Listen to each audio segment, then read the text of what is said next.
Multiply అనే number by 11 43 into 11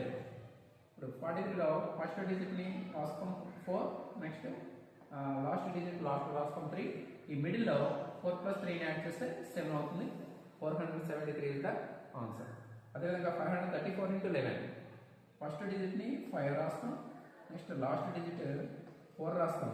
ఈ మిడిల్లో మనకి 2 డిజిట్స్ వస్తాయి 5 ప్లస్ 3 యాడ్ చేస్తే 8 3 ప్లస్ 4 యాడ్ చేస్తే 7 5874 ఇస్ ద ఆన్సర్. నెక్స్ట్ అదేవిధంగా 647 ఇంటూ 11 ఫస్ట్ డిజిట్ 6 రాస్తాం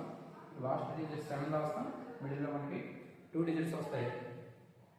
6 ప్లస్ 4 10 మనం 6 కింద 1 రాసి నెక్స్ట్ డిజిట్ ప్లేస్ 0 రాస్తాం. నెక్స్ట్ 4 ప్లస్ 7 11 అనేది నెక్స్ట్ సెకండ్ డిజిట్ ప్లేస్లో 1 రాస్తాం థర్డ్ డిజిట్ ప్లేస్లో 1 రాస్తాం ఇలా వేసుకుంటాం వేసుకుని టోటల్ వేస్తాం 7 1 1 7 ఇది మనకి 7117